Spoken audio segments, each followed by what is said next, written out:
Hello everyone, I am very glad that you're joining this story. Subscribe, like, and comment.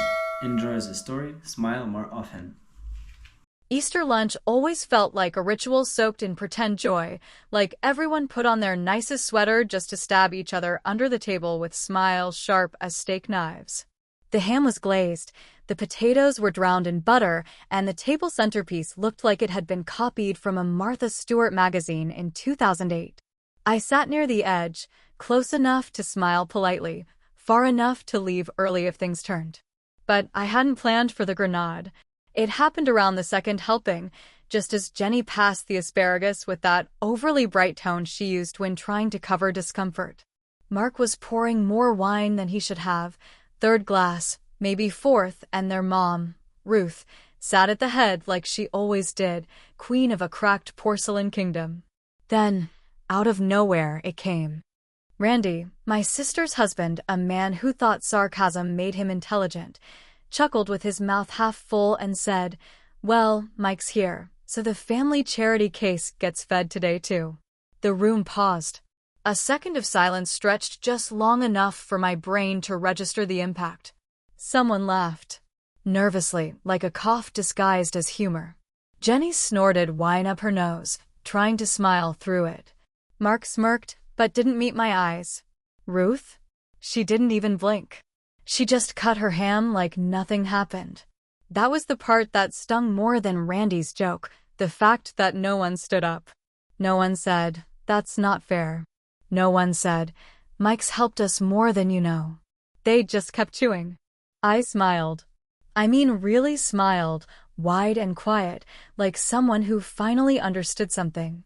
I picked up my glass of red and raised it slightly. No toast. No speech. Just a nod and a drink. That little moment? That was the Last Supper, and they didn't even know it. You ever been the one who quietly saved everyone around you, only to be treated like you were some kind of burden? What would you do if your own family laughed in your face after everything you've done for them? Because let me tell you something. There are only so many times you can watch people sip from a well they never dug and still call you lazy. No one knew what I'd done for them. Not really. And I liked it that way most days.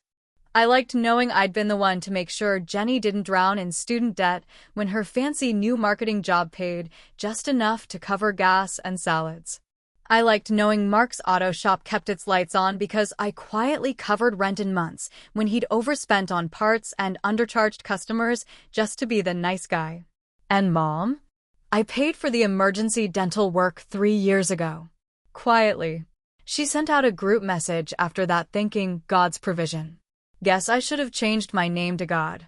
But here we were. Me? A joke. The charity case. What they didn't know, what none of them ever asked to know, was that I had spent the last decade rebuilding after a rough patch that nearly took me out. They saw the job loss, the divorce, the couch surfing era. But they didn't see the nights I stayed up learning code. They didn't see the freelance contracts. The tiny apartment with peeling paint where I learned how to stretch $2 into 4. They missed the moment when I stopped needing them and started quietly becoming the reason they were still afloat. But of course, that didn't fit their narrative. In their heads, I was still poor Mike. The one who lived with roommates until 40. The one who didn't marry again. The one who didn't have kids. Never mind that I could buy and sell Randy's landscaping company 3 times over and still have enough left to buy Mom's house outright. They didn't ask. They didn't want to know. Because knowing would mean seeing me differently, and seeing me differently would threaten the version of themselves they loved most, the ones who were better than me. I didn't say a word for the rest of the lunch. I nodded when they talked about how hard inflation had been. I nodded when Mark whined about taxes choking small business owners. I nodded when Ruth asked who was going to help pay for repairs on the family cabin this year, now that Dad was gone. All of them looking at each other, dancing around the obvious, that I had always covered the shortfall. The irony was almost funny. When dessert came out, I politely passed on pie. Said I was watching my sugar. Truth was, I just couldn't stomach another bite of their self-satisfaction. I stood, cleared my plate, and thanked Ruth for the meal. She smiled, still oblivious. Or maybe not. Maybe she knew exactly what she was doing by staying silent earlier. Outside, the wind cut sharper than it had all week. I zipped up my jacket and walked to the car without saying goodbye. No one stopped me. No one followed. At home, I poured a whiskey and opened my laptop. Every account I had access to, the trust I'd set up for Jenny, the automatic payments for Mom's utilities, the ghost donor fund that wired a few $100 to Mark's shop each month, I opened them one by one. And one by one, I turned off the tap. No rage. No drama. Just a quiet rebalancing of the scale. That night, I slept better than I had in months. Not because I'd hurt anyone, but because I'd finally stopped letting them hurt me. It didn't happen all at once, the slow rewiring of the family tree, the subtle shifting of power from the loudest mouths to the quietest hands. It happened like weather, like erosion, little by little over years where no one was paying close attention. What they all remembered was the collapse, the year I lost my job, got divorced, and moved back into a spare room in Ruth's house with 2 duffel bags and a half-broken laptop. That version of me, unemployed, heartbroken, 37, and sleeping on a twin mattress next to a space heater, was the one they pinned to the family corkboard like a sad little cautionary tale. That image stuck even when the rest of the story didn't. They never really updated the mental software after that. Even when I moved out less than a year later into a small rental near the train line. Even when I started quietly getting gigs through Upwork and Fiverr and started pulling in decent side money building websites for dentists and lawyers who still used AOL email addresses. Even when I hit 6 figures for the first time at 40 and realized I didn't need anyone's couch ever again, they still treated me like the guy who once had to borrow $40 to buy groceries. But what they didn't see, or maybe refused to see, was what happened between the cracks. It started with Jenny. She was drowning in student loan debt from an art degree she barely used. I'd heard her crying in the kitchen one night while she was talking to a loan servicer, begging for some kind of deferment, saying she couldn't keep up. That was years ago, back when I still showed up to Sunday dinners. She thought she was alone in that room, but I heard it all through the hallway vent. A few weeks later, the loans got paid off in one lump sum by an anonymous donor. She called the bank 3 times to confirm it wasn't a mistake. They told her someone had cleared the balance, no strings attached, and the mystery stopped there. She told everyone it must have been a wealthy client at her firm, or maybe an ex-boyfriend trying to make amends. I never corrected her. I didn't need the credit. Watching her finally breathe again was worth more than a thank you card. Mark was next, although he never knew it either. His auto shop had a rough winter, the kind where 2 trucks blew their transmissions and no one wanted to pay up front for repairs. He was late on rent 3 months straight and was about to lose the lease. I reached out to the landlord, negotiated a settlement, and paid it quietly through a shell LLC I'd set up for my freelance work. He never traced it back, just chalked it up to good karma or maybe the landlord finally softening. He made a Facebook post about angels watching over him that week. I scrolled past it with a beer in my hand and shook my head. Ruth's came later, after a tooth infection nearly made it to her bloodstream, and the insurance wouldn't cover the emergency root canal. She called me that time, but not to ask for help. No, she called to complain about the system, about how hard it was to be old and sick in a country that didn't care. I listened, said, yeah, that's rough, and then wired the money through a prepaid debit card that got mailed to her apartment with a typed note that said, from a friend. She told the family it was a church donation. No one asked which church. I built my life around silence, not out of fear, but out of peace. I didn't want applause, didn't want dinners in my honor, didn't even want the debt repaid. I just wanted to know that, when the worst came knocking on their doors, they didn't have to crumble like I once did. And yeah, maybe a small part of me thought that if I made their lives better, they might finally see me as more than just the guy who once failed. But they never did. Not once. They kept the old story alive like it was gospel, Mike the wanderer, Mike the unstable one, Mike who never quite grew up. It was easier to remember me that way. Made them feel stronger. Made them feel needed.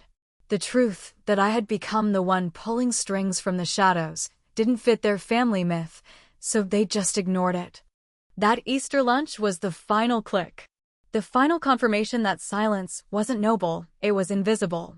And invisible people don't get respect, no matter how many lives they carry on their back. So I walked into my office that night, the tiny second bedroom I'd converted years ago with dual monitors and a cheap ergonomic chair. I logged into the trust I'd built in Jenny's name, the one that quietly fed money into her mortgage every month. I stopped the transfers. Then I logged into the business account I used to pay off Mark's lease and turned off the autopay. For Ruth, I canceled the delivery of the monthly grocery card she never asked about but always cashed. Then came the passwords. Every emergency fund, every backup account, every safety net I'd set up over the years, all of it got locked, frozen, or redirected. Not out of spite, not out of revenge, out of clarity.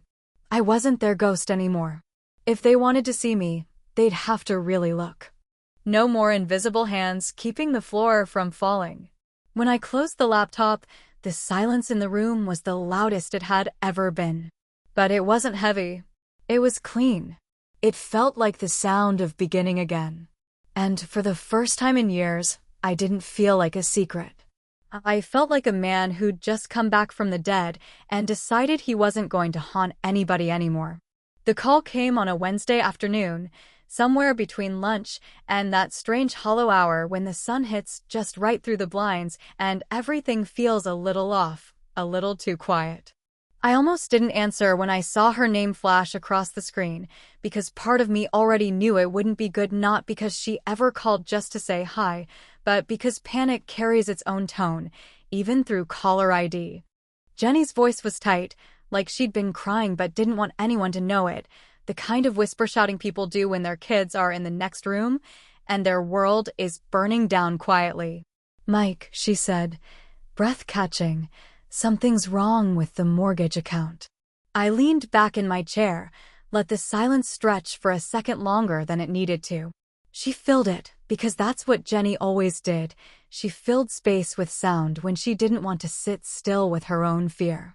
I logged in this morning and it says I'm 2 payments behind, like it bounced or something. But I swear I transferred the money last week. I don't know what's happening. If I miss another one, they'll start foreclosure proceedings. This isn't just a glitch, Mike, this is my house. I nodded, even though she couldn't see it. My thumb traced the edge of the coaster on my desk, the one I got from a client in Portland, the one that still smelled faintly of cedar, even after all these years. I waited for her to run out of breath, waited for the pleading to start, not because I wanted it, but because I knew it was coming. And then she said it, the phrase I'd been waiting for without realizing it. I don't know what to do. I closed my eyes for a second, long enough to remember how many months I'd been the one keeping her roof in place. 37 payments, every one made on the first of the month, drawn from an anonymous fund I created just for her. Just so she wouldn't drown under the weight of that overpriced condo she bought with a smile and a shaky loan officer who promised it would all work out. 37 times I paid, and not once did she ask where the money came from, not really. She just assumed it all worked out. Assumed, maybe, that God had finally cut her a break, or that life was evening out after all the crap she went through in her 20s. "I'm sure you'll figure it out," I said, keeping my voice steady, keeping it casual. "You're smart. You always land on your feet." The silence on her end was sharp. She wasn't used to that kind of response from me. I could hear the wheels turning, the click of realization that I wasn't leaping in to save her this time, that maybe the person she once called the family's permanent plan B wasn't playing along anymore. "I just thought," she started, but then stopped, unsure how to finish a sentence that had no dignity left in it. "I know," I said, not unkindly. "We all think a lot of things." She hung up not long after that, her voice small and unsure, like someone who'd just realized they were walking a tightrope with no net and hadn't looked down in years. I sat there for a while after, sipping cold coffee, staring at the desktop background I hadn't changed in almost 5 years, a mountain lake from a trip I never told the family about, because no one had asked what I did with my time. Later that night, I imagined Jenny sitting at her kitchen table, wine glass half full, staring at her laptop, going back through the last few years of payments, probably wondering how she missed the clues. Maybe she pulled out bank statements. Maybe she called her lender and asked about past deposits. If she looked hard enough, she'd find the shell company name, East Shore Management, and maybe she'd remember that I once had a photo on Facebook taken at a beach with the same name, back before I stopped posting altogether. But the part one no stung more than the missed payment was the memory that crept back in uninvited. A friend of hers, I think it was Danielle, that woman with the perfect teeth and the cruel laugh, once asked about me at a dinner party. Jenny had laughed a little too loud and said, "Michael's always been kind of sad, you know? Like, he means well, but I think he needs us more than we need him." That line came back to her like a slap in a quiet room. That line probably tasted like rust when it echoed in her head while her fingers trembled over the touchpad. Because now she knew the truth, the one she had buried under a decade of family gossip and half-baked superiority. She didn't just need me. She had depended on me. And I never once asked her to admit it. She never said thank you for those 3 years. But I never asked her to. That was the deal, even if she never knew she signed it. I didn't sleep much that night, not because I felt guilty, but because I felt something more dangerous. Relief. Relief that I had finally cut the cord. Relief that I didn't have to carry the weight of people who pretended they weren't holding on to me for balance. Relief that, for once, the silence wasn't mine to keep. It was hers. The phone rang just after 9 in the morning, early enough that I knew something was wrong before I even answered, because Ruth didn't call me often, and when she did, it was never before lunch unless it involved a doctor, a bill, or someone being dead. Her name lit up my screen in that stark white font, and for a brief second, I debated letting it go to voicemail, letting the silence swallow whatever plea was coming. But my thumb moved before my brain caught up, and suddenly I was listening to her breathe on the other end, that familiar rasp of someone about to ask for something they swore they never needed. "Michael," she said, stretching out the syllables like she was still testing the ground before stepping forward. "I hate to call like this, but I've got a situation." I waited, just like I had all those other times before, letting her fill the space with carefully measured words and false humility, the kind that always preceded a request wrapped in politeness and sealed with guilt.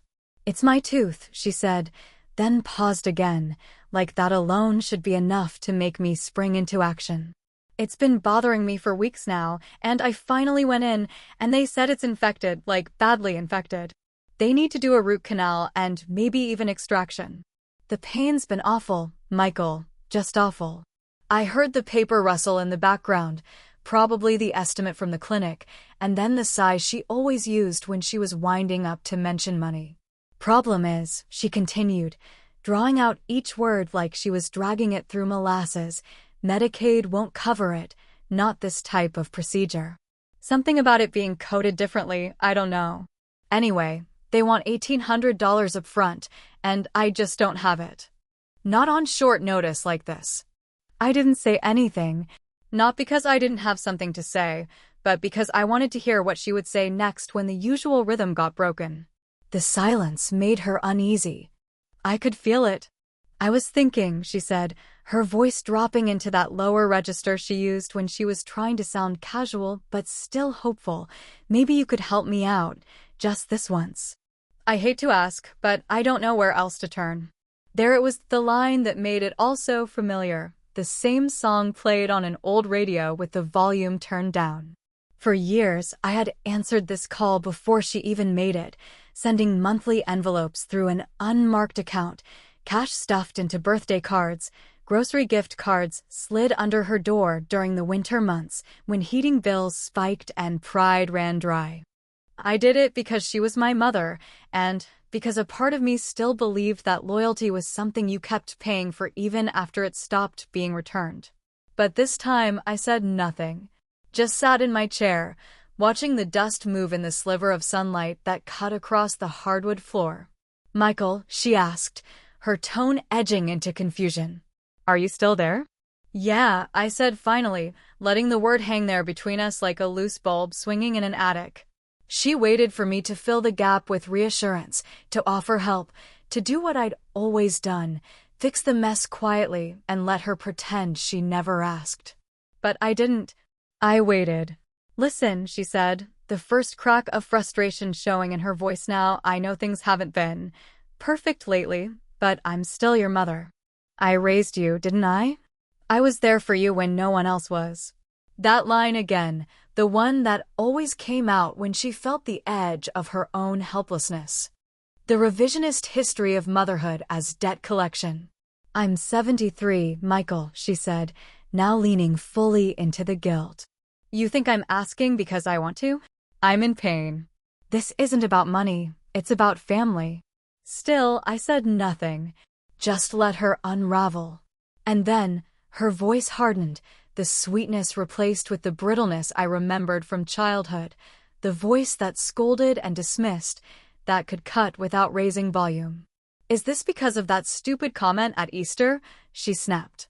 "You're being petty, Michael." I didn't even say it. That was Randy being Randy. You know how he is. I let out a breath, the kind that sounded too much like laughter.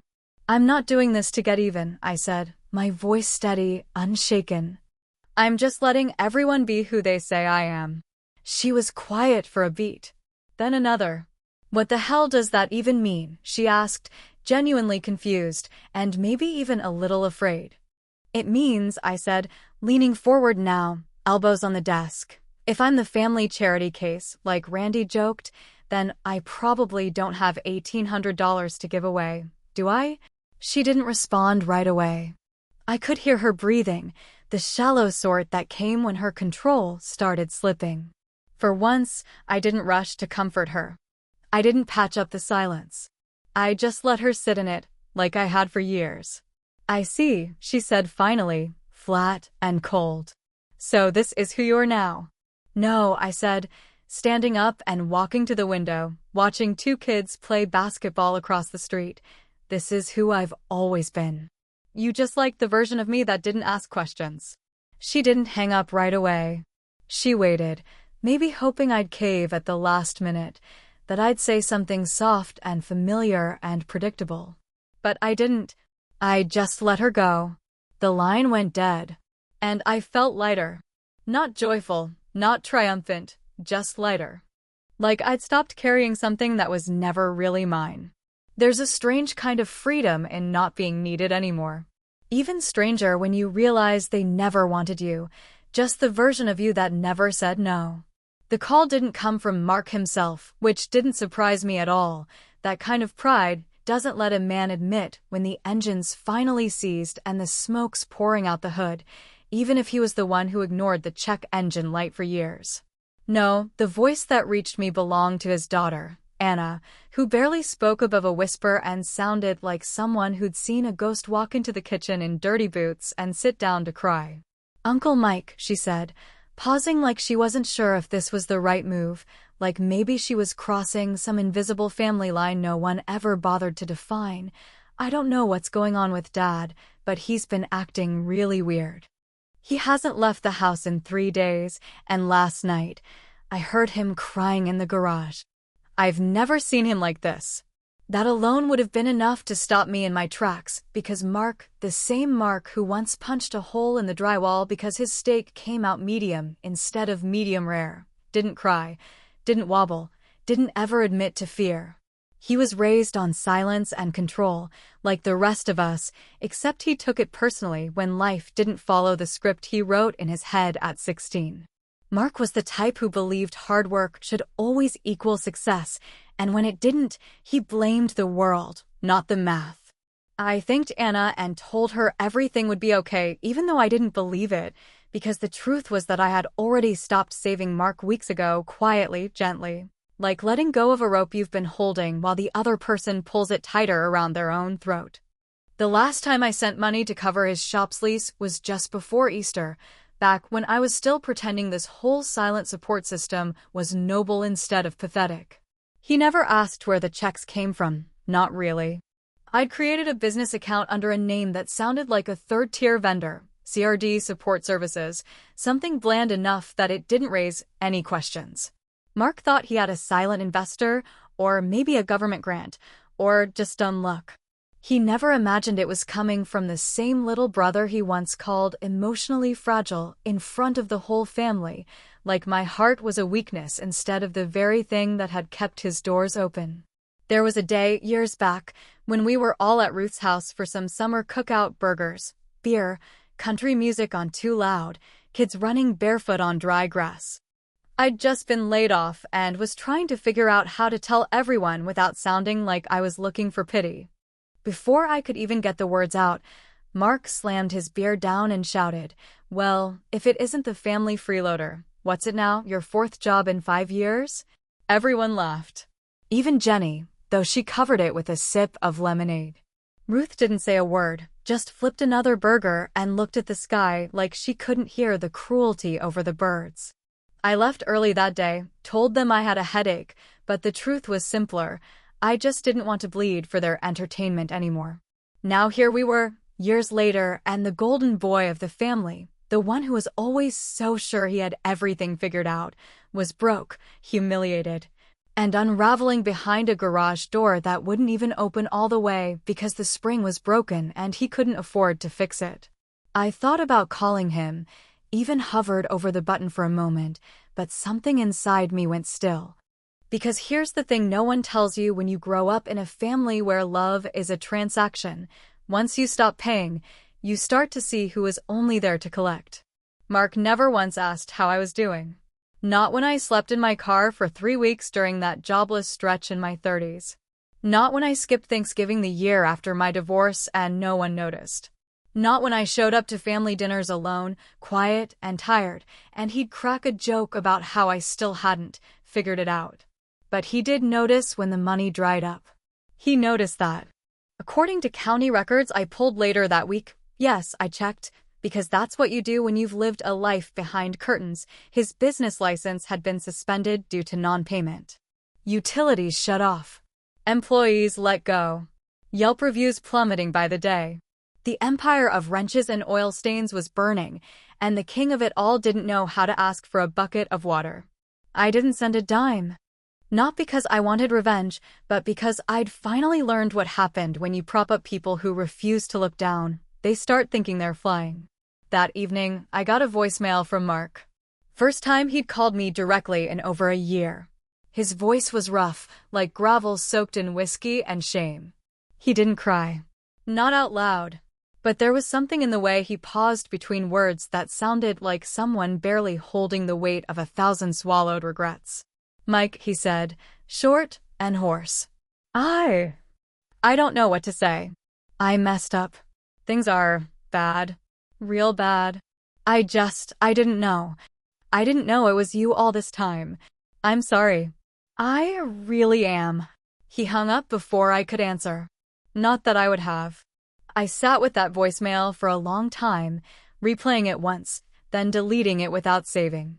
There are apologies that come too late, not because they're dishonest, but because the bridge burned itself down long before the other person noticed the fire. And maybe some people only learn when they finally hit the floor without a net. Mark had always been the kind of man who needed to hear his own echo to believe the room was real.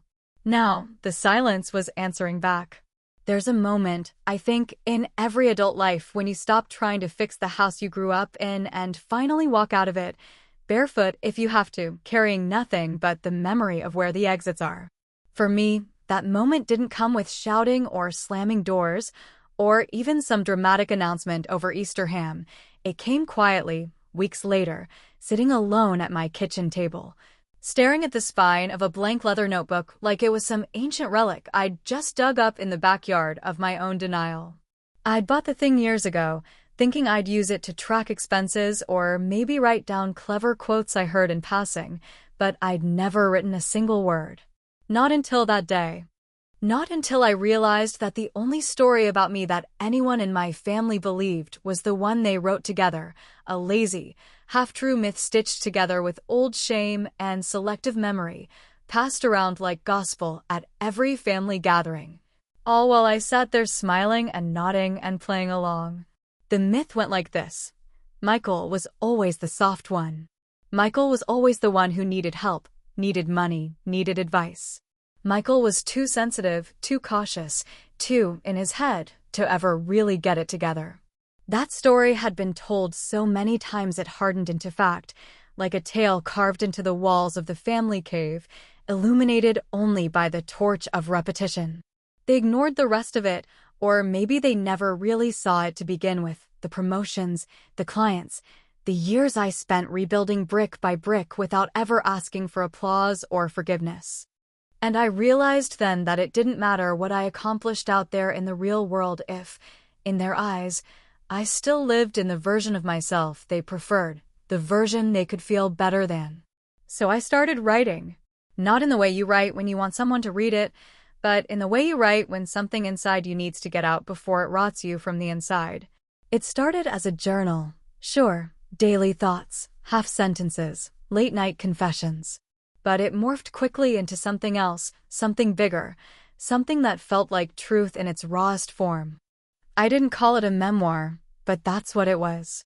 Part diary, part reckoning, part financial record of every debt I had paid, every silent favor I had given, every time I had chosen their comfort over my dignity. I included names, dates, dollar amounts. Not for vengeance, but for clarity, because I was finally tired of being the ghost in my own story, the man whose value had been erased just because he never asked to be seen. I also started therapy. Not because I was broken, but because I wanted to make sure I wasn't building this new self on the same cracked foundation they left me with. My therapist, Dr. Chan, was this sharp, calm woman in her 50s who never once told me to forgive them, but instead asked me why I kept expecting them to be people they had never been. In our third session, after I spent 30 minutes describing the ways I had tried to earn their respect, she said, "Do you think maybe they needed you to stay small so they didn't have to feel their own failure?" I sat there for a long time after that. Because she was right. The thing about being labeled the weak one is that it gives everyone else permission to feel strong without doing the work. If I was the broken one, they didn't have to examine their own cracks. If I was the one who failed, they could ignore the fact that they'd only survived because someone, me, was quietly patching up their lives while they congratulated themselves for staying afloat. In one of my entries, I wrote a sentence I still repeat to myself when doubt creeps in. I wasn't weak. I was just quiet. And people mistake silence for permission. That sentence changed everything. It was the first time I allowed myself to see that my quiet wasn't cowardice, it was restraint. It was strength in its most misunderstood form. And if they mistook that for weakness, that was on them. Not me. I started walking more, leaving the house early in the mornings when the streets were still empty and the air hadn't decided what mood it was in yet. Something about those walks reminded me that I existed outside their definitions, that I had a body and a mind and a life that no one could shrink into a single story unless I let them. I stopped answering texts. I let the family group chat go unanswered for weeks. Jenny posted a passive-aggressive meme about some people needing to grow up, and I didn't even blink. Mark tried calling once, but I let it ring. Ruth sent me a card with a handwritten Bible verse about forgiveness, which I read twice and then used as a coaster for my coffee. I was finally, truly, rewriting the family Bible, not the one with scriptures and saints, but the one filled with generational roles and inherited shame, the one that said I was the burden and everyone else the benefactors. I burned that book with every word I wrote, every truth I named, every secret I no longer protected. Then, on a quiet Thursday afternoon, just as I was finishing a section in my journal about the Thanksgiving I spent alone while everyone else vacationed in Florida, there was a knock at the door. Not a text, not a call, An actual knock. I looked through the peephole and saw her, Jenny, standing there in a wool coat, holding something that looked suspiciously like a store-bought pie. And just like that, the past came knocking, waiting to see if I'd answer with the same silence they'd all come to expect. But this time, I was holding the pen. The pie looked like it had been bought from a grocery store that tried too hard to seem homemade, a plastic clamshell container with a red sticker that said "fresh baked," even though I knew it had probably been sitting under fluorescent lights for 3 days. She held it like a peace offering, both hands under the container, her mouth trying to form a smile that kept slipping every few seconds like it didn't know how to stay on her face anymore. I opened the door slowly, not surprised to see her standing there, but surprised by how small she looked in that moment, like she'd shrunk since Easter, like the weight of something she hadn't named yet had been pressing down harder than usual. "Hey," she said, voice low and cautious, like a child unsure whether they were still in trouble. "Hey," I replied, stepping aside without ceremony. She walked in slowly, looking around like she expected things to be different somehow, maybe messier or colder or filled with passive-aggressive notes tacked on the walls. But my place was clean, quiet, warm. No weapons drawn, no barbed wire. Just silence and space, the kind she wasn't used to having in our family. "I brought pie," she said, holding it up like it might explain everything. "I've got coffee," I replied, walking toward the kitchen without waiting for permission to be awkward. I made us each a cup while she sat stiffly on the edge of the couch like she wasn't sure if she was welcome or just tolerated. When I finally sat down across from her, the silence between us wasn't angry. It was full of things we hadn't said, full of moments we'd both pretended weren't heavy. "I've been meaning to come sooner," she started, eyes down on her lap, hands fidgeting with the corner of her sleeve. I didn't know how. I sipped my coffee, waited. She took a breath like someone about to dive into freezing water, then said it fast, like if she slowed down she'd lose the nerve. "I knew it was you. Not from the start, not consciously, but I knew. Deep down, I always knew you were the one helping me. Every time something worked out that shouldn't have, every time I felt like I was about to drown, and then the ground showed up beneath my feet. I knew." She didn't look at me when she said it.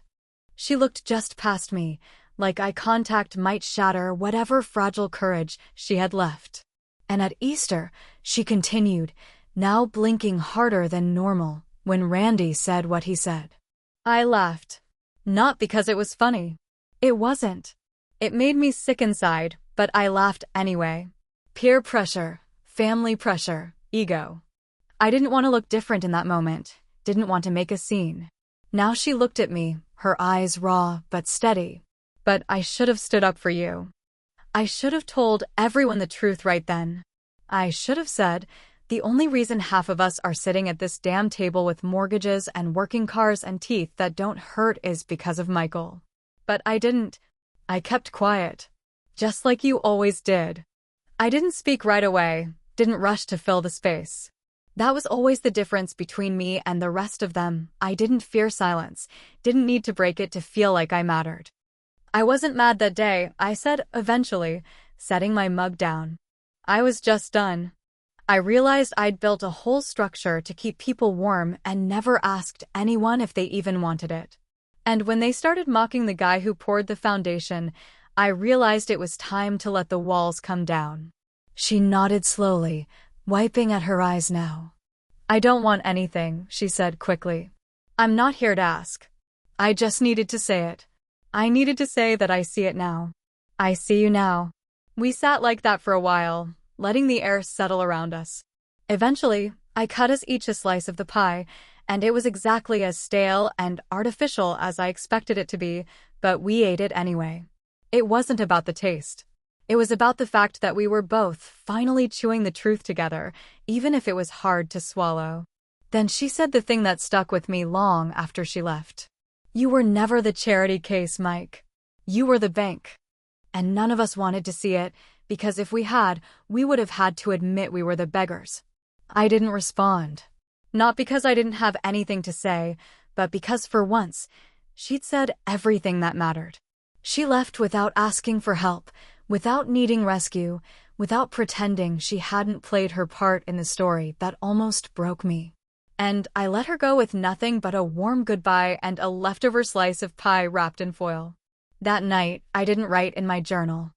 I didn't need to. Some things don't need to be written down to be remembered. Time has a strange way of rewriting everything you thought was permanent: relationships, roles, even the stories you once told yourself just to make it through another Sunday dinner without flipping the table and walking out into the night. Weeks passed after that final slice of pie with Jenny, and with them, something shifted so deeply and quietly that I didn't even notice at first. It started in the mornings, the way I no longer reached for my phone expecting a new crisis or some veiled request from a family member pretending they were just checking in. Then it moved into my thoughts, the quiet ones you only hear when you're finally not drowning in noise, and what they told me was simple: I had survived. The air was different in the new city, cleaner somehow, or maybe it just tasted better because I wasn't swallowing it while pretending to be someone else. I found a small apartment in a walkable neighborhood just far enough from downtown that I didn't hear sirens every hour, but close enough to still feel like I was part of something. I started a small consulting business, just me and a laptop and 2 coffee mugs, one for the desk and one for walking, and before long, I was booked solid with clients who actually listened when I spoke. The work wasn't flashy, just digital infrastructure for small companies who had big ideas and bad tech habits, but it was mine. Every part of it was mine. I didn't announce the move. I didn't send a new address. I didn't leave a trail. I just left. And to my quiet surprise, the world didn't collapse. No one showed up banging on my door. No search parties. No passive-aggressive emails from Ruth asking if I was still alive.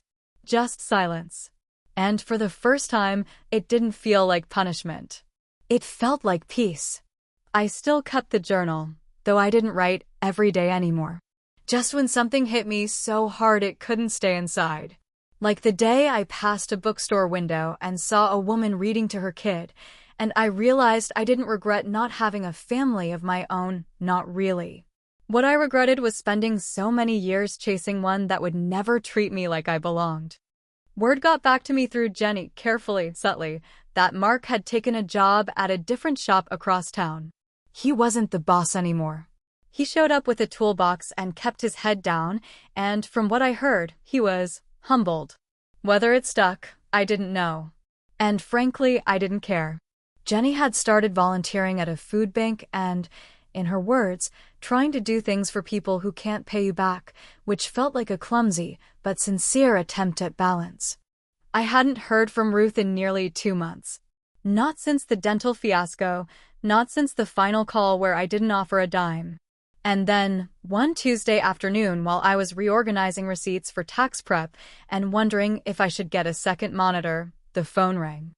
I almost didn't answer. Old habit. But something made me reach for it, maybe curiosity, maybe this small part of me that still believed closure existed. Her voice was smaller than I remembered, worn at the edges like old cloth. "Michael," she said. "It's your mother." As if I'd forgotten. "I won't keep you," she said quickly, almost rehearsed. "I just wanted to say, you were right." There was a pause, and I didn't fill it. "We needed you. And we never said thank you." I don't know if it matters now, but I wanted you to hear it. I sat down slowly, not because her words hurt, but because they didn't. They landed softly, like leaves falling on water, real, but weightless. "I'm not asking for anything," she added. "I know that's what you're thinking, but I'm not. I've been thinking a lot. I thought about telling her it was too late, or that apologies after the damage don't rebuild anything, they just soften the rubble. But instead, I said nothing. Just held the phone and let the sound of her breathing come through the line like static from a distant radio. After a moment, I hung up. Not abruptly. Not with malice. Just closed the call like someone shutting a book they finally finished, not because the story was bad, but because it had nowhere else to go. I made another cup of coffee, sat by the window, and watched the streetlights blink on one by one. People always say forgiveness is freedom, but I think they confuse it with forgetting. I forgave them all a long time ago, I just stopped giving them access to the part of me that still bled. I wasn't trying to hurt them. I was just done bleeding for people who called me weak while drinking from the cup I filled. Somewhere out there, I knew the family was still unraveling, trying to stitch together a version of the past that let them feel good about themselves. Maybe they'd make me the villain. Maybe the silent martyr. Maybe just a footnote. It didn't matter. Because I wasn't coming back. But I wasn't slamming the door, either. Let them wonder what I would have said if I'd stayed on the line. Let them wonder what I'd written in that journal. Let them live with the silence. Sometimes, that's the loudest answer you can give.